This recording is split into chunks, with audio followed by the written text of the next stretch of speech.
Hi YouTube, welcome back to the channel. Today we've got a bit of an emitter shootout. So just over a year ago, I think it was, I bought this KR1 with the Osram W2 emitter in it. Absolutely blown away by how it performs. I think it's 1300 lumens out the front and sort of 95,000 CD. Something that is very pocketable, apart from that annoying electronic switch at the end which turns on in your pocket, which still has had nothing to be done to address it. So irritating. Such a good light otherwise, that's hampered by such a poorly thought out switch on the end of it. But aside from that, the Osram W2 I've been super impressed with. It's a really nice emitter. It's 6000 Kelvin, but it's just white. It hasn't got a horrible cast to it, and I think even though the CRI rating's pretty low on it, I've never really had any issues with how it renders colours. It always looks pretty good. I've got a few lights with this emitter in now, and you know, it is just really, I think, the cream of the crop in terms of the little throw emitters. But it does create quite a specialist beam.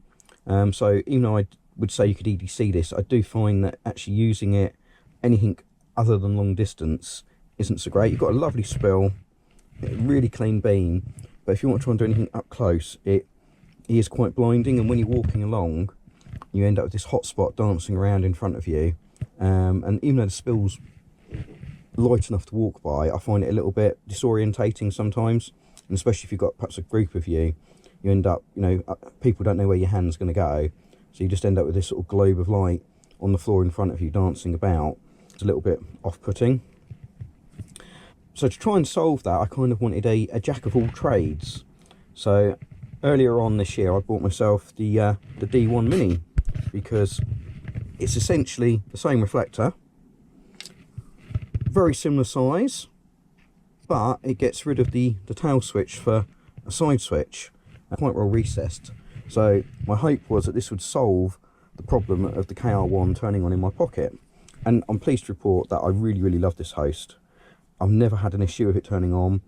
It is super comfy to hold, and it's just a really nice package, and you can get it with a magnet in the tail cap, which is also super handy if you need to attach the light onto anything at any point. When it came down to choosing the emitter, I was a little bit torn. I didn't want to go for another W2 because I kind of know what that does. I did read that people said that I should go for the SFT 40, which maybe I should have done, but we're here to find out whether I made the right or the wrong choice. But what I did want is, for quite some time I've been after a light that had the SBT90 0.2 in, but most of the lights that use that emitter are quite expensive, and even now to get it in this host, it literally doubles the cost. But I decided to take the plunge and opted to go for that emitter in the hope that it would do a little bit more comprehensive different things over the W2. So we'll come back to that one. So recently just got this Convoy M21F in, and this has actually got the SFT 40. Now I didn't realise it at the time, but we can see we're in almost identical sized reflectors. So all three lights are running almost the same size reflector. Now the Convoy is quite a bit chunkier light, so it's going to handle heat a bit better, and it's also going to be able to sustain those higher outputs better. I also don't know if it's got any sort of thermal control, so I think it might just get hot, whereas these are obviously thermally controlled, and you can configure those as well to a certain degree. 21700 light, so this will also handle higher output better with less sag and longer run times, whereas both of these lights are running 18650s. Now this light here, I have to say I'm quite impressed with the beam so far. It does look really clean, a bit bigger hotspot than we get with the W2, and we are putting out more lumens. I think this one I recorded just over 1600 lumens on my light box. I'll put the proper numbers up on what I got, whereas the KR1 is more like 1200, 1300. So not a massive difference between them. And in terms of throw, again, they're pretty similar. The Convoy, I was getting about 96,000 CD with the supplied battery, and the KR1 I get about 95,000 CD, so they're really close. But what we can see, hopefully on the camera here, is there is a little bit of a tint difference. So the SFT 40 is 6500K versus 6000K for the for the Osram W2. I would say side by side, I think the Osram does look better, but I have been outside with these already. The hotspot is definitely bigger on the SFT40, so even though we're lighting up a similar distance, the spill beam is just ever so slightly brighter, and you can light up the same distance away, but the beam ends up being maybe twice the size with the SFT40. It's still quite a spot beam, might not be quite twice the size, but it certainly lights up a larger area. Now the SBT90 has quite a different beam. Sadly, this one didn't quite make the throw numbers. I think Hank rated it at 100,000 CD, whereas I was only getting about 88,000 CD. So it's a little bit shy of the claimed figures, but the KR1 was as well. But, you know, 87,000 CD isn't that far from 94,000 CD, so it's still in the ballpark with the other two in terms of sort of ultimate distance. Big difference is that on turbo, this thing is pumping out 4,000, 4,400 lumens, so quite a lot more light comes out of this little thing. And you can kind of see that in the beam. So let's just fire up this one. So we've got a much bigger hotspot with this, and you do kind of get a corona. Now, if this was a white wall, it is just a little bit of a ringy beam.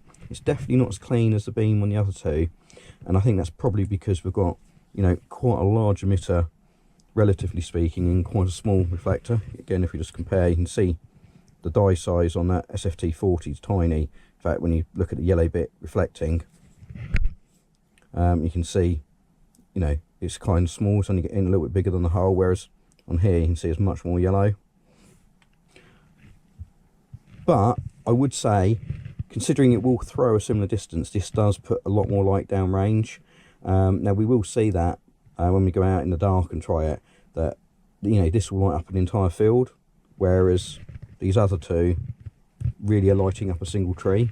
So there is quite a big difference there. And of course, close up, you get that difference in the fact that, you know, when you shine it up close up, it's much better for doing other tasks. You could use it to read a book with, you know, you can use it to work on a car perhaps. You know, I do a lot of outdoor motoring, roading. You know, you kind of want to have something that you could perhaps shine under the bonnet if you need to do some work, shine at a wheel arch if you're changing a wheel or something. And I do think this would offer far more ability there. Ultimately, I think in terms of long-term output, they're all probably pretty similar. The Convoy's going to win because you've got more mass. I imagine that will sustain a higher output than either of these two. And I think just due to the thermal limitations of these hosts, even though this can put out a lot more light, to get it to sustain an output at a steady temperature, I think you end up being quite equal in power. But the beam profile is still different. There is a difference in tint. I don't know what the official Kelvin rating is of this. Hank doesn't put it on his website, although I have read elsewhere that this emitter is only available in 5,700 Kelvin. So it should be a warmer tint than the other two lights. And I think we can kind of see that here, the fact that it definitely isn't quite as blue as a Convoy. I would say it does have perhaps a little bit of a green cast to it.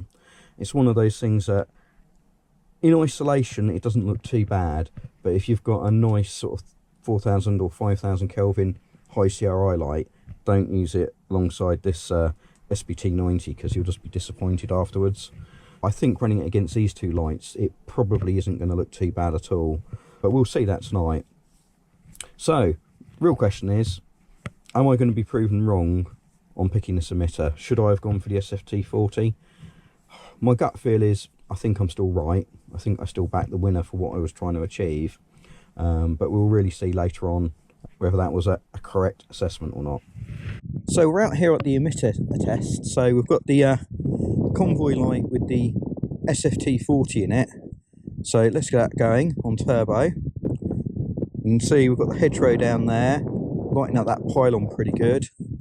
And this tree here is quite a nice example. It lights up sort of the whole tree, definitely to the eye.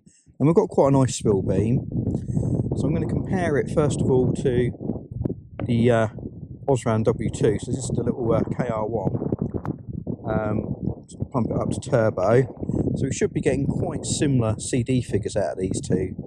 Now, definitely on the meter they do. And shining them across the field, they look pretty similar. But I think the difference is this tree here you can definitely see we don't quite light it all up with the Osram, whereas the SFT40 does light up a bit more. But when we're shining it down the range,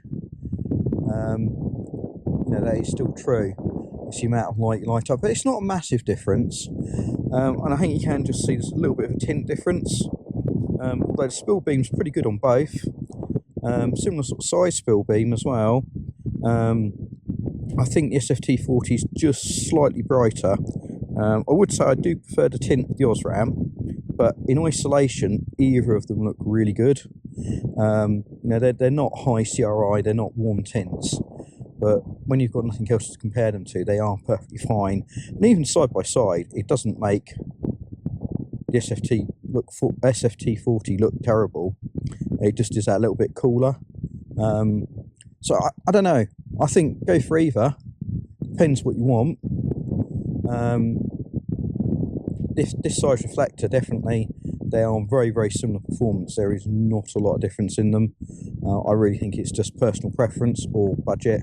If you've got to pay more for one than the other, it perhaps isn't worth it. But what we will do is we'll get out the D1 Mini. That's got the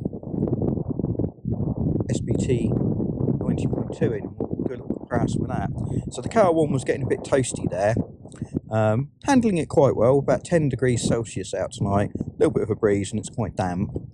But this larger host of the Convoy M21F does definitely handle the heat a bit better, but trade-off is it's not quite as pocket friendly. Let's fire up the D1 Mini with that SBT emitter. Now straight away, even though we're not even at high yet, you can see it's lighting up quite a different area. So let's pump it up to high. And you know, if we just look at that tree there, we're lighting up the tree and the surrounding area and the ground between us a lot better. So let's just put that SFT40 back on. So that's pretty good. All right, let's, you know, I think we're talking sort of 2000 lumens versus 1600 lumens. But what we can do with this little SFT40 is, rather than just lighting up a little bit like that, let's go to turbo. So that's sort of 4000 lumens now, and just look at how much we can light up. Now I know you can't run it for long in a host this size, it does get pretty hot. But I think ultimately that is what I was trying to achieve, is something that would give me the ability to have wide area and wide range of light. And I have to say, there's not a lot in it in terms of total distance. Like, what was it, 87,000 CD versus 96,000. The SFT40 is just slightly outthrowing it, although I'm only on high, not turbo with the SBT90. Let's go back to turbo. Yeah, so on high I'm not getting 87,000. I can't remember quite what it was. It was a lower CD rating. I'll put that in the stats. But where the difference really comes is closer up. So we're by the car now, and I can light that wheel up quite nicely with the SBT90. The SFT40 does, but the beam is obviously much more intense. You can see the hotspot size difference between the two lights there. I can get sort of more even output, and that really is the sort of difference between them. Is you could quite easily do something up close with the SBT90. You could read with it, whereas the SFT40 you still can, but it's much more an intense spot on it. So even on its lowest output, we've got quite a defined spot up close. Whereas if we go lowest output on the SBT90, it's actually quite a bit lower on this particular light, but it just allows you to do so much more. You can light stuff up gently with it. And I just don't think you can do that the same with the SFT40. So I think trying to get a light to do a little bit of everything. I'm still pleased with the SBT90 purchase in the D1. I don't think it was a mistake, because you can do this. It's a real party piece, and I just don't think the SFT40 offers quite the same. If you're only looking at throw, then yes, they're similar enough that either would do, and you have got a more focused beam, or a tighter beam at least with the SFT40, so you're not lighting up so much, which could be a good thing. Although you may want to go for the Osram W2 or even W1 if you're wanting more of a pencil beam. Just to sort of show those differences again.